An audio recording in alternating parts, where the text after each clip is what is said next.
Dia mencari syurga dengan membuat benda-benda itu. Itulah yang terbaik, lebih baik daripada berzikir. Kerana berzikir tidak mengeluarkan modal. Inilah dipanggil orang kedekut. Yang Allah Ta'ala sebut orang kedekut takkan masuk syurga. Dia faham dia tak kedekut, padahal dialah orang kedekut. Duit berlambak-lambak tetapi tidak digunakan untuk fi sabilillah. Ya, diserbannya letak di kepala, jubahnya bersarung dalam badan. Dia rasakan bahawa dia orang baik, sebenarnya dia sangat jahat kerana dia adalah seorang yang kedekut. Jadi tuan-tuan berhati-hati. Mungkin kita termasuk dalam golongan itu, golongan yang ditipu dengan ibadat sendiri. Ada benda lain untuk kita buat cari syurga, kita sorok benda itu, kita buat jalan yang kononnya tidak merugikan kita. Dia berhati-hati tuan-tuan, ya, dalam memahami sesuatu ibadat. Tuan-tuan rujuk dalam kitab Fiqh Aulawiyat tulisan Yusuf Qardawi. Dia menghuraikan orang yang ditipu dalam ibadat. Salah seorangnya ialah orang kedekut. Apa dia orang kedekut? Lagi, orang kedekut ialah orang yang boleh pergi Mekah, boleh pergi umrah setiap tahun. Sekali pergi 15,000, 20,000 suami isteri pergi umrah. Tetapi jiran sebelah rumah dia miskin, melarat berapa kedana, dia tak boleh bantu. Dalam kampung dia ada orang susah, dia tak boleh sedekah. Di kampung dia ada orang yang nak buat masjid, dia tak boleh derma. Ada anak yatim yang kematian bapa, kematian ibu, dia tak boleh bantu. Dia lebih senang naik kapal terbang Qatar Airways, Brunei Royal, relax ya, tidur atas kapal terbang, selesa je. Teringat ke Kaabah ustaz, rajin makji ke Mekah, teringat ke Kaabah ustaz, rindu benar rasa dia. Relax, kepalanya duduk atas kapal terbang, sangkut je kepala di cushion kapal terbang. Yang jiran sebelah rumah dia ikat perut tak makan. Anak-anak yatim dekat rumah dia sehari sekali je makan. Orang yang kudung kaki berjalan menapak melompat-lompat, kaki palsu tak ada pun susah nak berjalan. Orang yang lumpuh merangkak dalam rumah, tak ada kursi roda untuk berjalan. Alangkah baiknya kalau duit dia yang pergi umrah kali ke-14, dia sedekahkan kursi roda untuk orang yang kudung kaki. Dia wakafkan untuk orang buat masjid, sekolah. Lebih afdal daripada dia menunaikan umrah kali ke-3, kali ke-4, kali ke-5. Tuan-tuan, inilah yang Yusuf Qardawi sebut tentang manusia-manusia yang ditipu dengan ibadah. Jadi jangan kita termasuk dalam kumpulan itu. Baik, ada juga yang berkata, hang mai tadi hang berjumpa dengan apa? Maka jawab muridnya, saya berjumpa dengan kerbau atau dengan ular atau berjumpa dengan apa-apa. Lalu dijawab oleh gurunya, itulah Allah. Ini dia ciri-ciri ajaran sesat. Datang kamu tadi, kamu jumpa apa? Saya jumpa kerbau. Itu kamu jumpa Allah lah tu. Yang anak murid dia pun bengong. Percaya. Mana boleh cakap macam itu?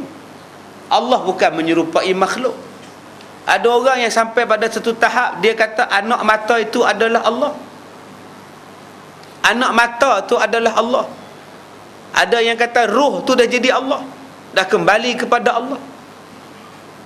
Tuan-tuan, dulu-dulu pahaman ini kuat, tetapi bila diajar, maka orang sudah tahu mana dia salah, mana dia betul.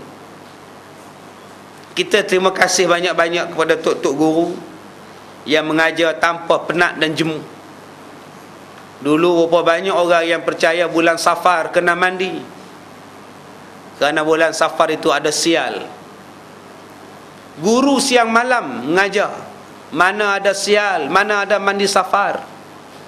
Sekarang dah tak ada dah mandi Safar, cuma ditukar dengan nama yang lebih glamour, pesta air. Itu je sekarang.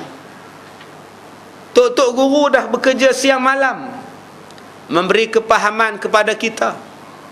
Bismillahirrahmanirrahim, la yadurru ma'asmihi syai' fil ardi wala fis sama' ya hayyu ya qayyum. Tidak ada sesuatu pun yang boleh memberi mudarat kepada kamu, baik di langit ataupun di bumi, melainkan Allah yang maha hidup, yang maha berdiri gagah perkasa. Sebab berapa banyak orang Melayu faham belalang yang berjalan dalam rumah, belalang itu membawa pelesit. Ular yang melintas di jalan itu tanda sial. Biawak yang masuk dalam rumah itu tandanya sial. Anak mata yang berkelip berkenyit tanda nak menangis, tanda nak jumpa orang jauh. Tapak tangan belah kanan belah kiri, gatai digaru, tanda nak masuk duit atau nak keluar duit. Berapa banyak dah tok-tok guru duk ajar benda tu haram, benda ni tak boleh, benda tu tak ada apa-apa. Hari ni orang Islam kita sudah pun memahami dan berjaya. Tetapi tuan-tuan, walaupun umat Islam hari ini telah diajar dengan guru berbagai-bagai, tetapi perbandingan perkara khurafat, dia berlaku dan berjalan, bertukar, mengikut kepada kesesuaian zaman. Kalau dulu kita mengatakan bahawa ular melintas itu membawa sial, khurafat. Sekarang orang tidak lagi anggap khurafat, kerana zaman sudah bertukar. Zaman Tok Kaduk bolehlah anggap macam itu. Tetapi hari ini perbuatan khurafat bertukar mengikut sains dan teknologi. Sains dan teknologi sudah menjadikan satu benda khurafat. Sekarang ni ustaz, doktor dah canggih, ubat pun dah canggih, hospital pun dah canggih. Kalau setakat buat operasi tu memang sembuhnya ustaz, jangan bimbang lah. Itulah khurafat. Menganggap doktor menyembuhkan, ubat menyembuhkan, itu khurafat. Yang menyembuhkan Allah. Khurafat itu akan bergerak sepanjang zaman, cuma dia akan bertukar mengikut cara, perbezaan tempat, masa dan sebagainya. Sopalah yang ada ustaz kita bagi tadi ni tentang kenyataan tahun 2012. Ya, 2012 akan berlaku gempa suara yang besar-besaran yang akan memusnahkan 2/3 penduduk bumi. Berlaku pada bulan Ramadan 2012. Ini disebarkan dalam internet, SMS, surat layang dan sebagainya, surat berantai. Maka orang pun takut 2012 kiamat bah. Inilah bentuknya sekarang. Bentuk manusia percaya kepada perkara-perkara khurafat itu bertukar kerana adanya sains, teknologi dan sebagainya. Seperti dengan seorang pakar doktor Iran yang mengatakan bahawa dia berjaya mencipta air mani palsu. Air mani palsu. Orang perempuan kalau nak anak tak payah lagi cari air mani laki-laki, pergi beli di farmasi, pergi suntiklah rahim mengandung. Ini khurafat. Allah kata air mani itu terbit daripada tulang sulbi. Benih kita datang daripada tulang sulbi. Sulbilah jawapannya. Dia tidak boleh keluar daripada makmal, tidak boleh keluar daripada saintis Iran yang duduk di Switzerland atau di England. Tapi manusia percaya benda ini tanpa refer kepada Al-Quran. Inilah yang disebut sebagai khurafat. Kepercayaan khurafat. Khurafat sekarang mungkin bergerak dalam bentuk filem. Kepercayaan kepada makhluk asing yang boleh hidup, yang ada kehidupan di planet lain. Maka mereka meyakini ada satu bangsa, satu kaum yang lebih maju daripada bangsa manusia. Ini juga bentuk khurafat.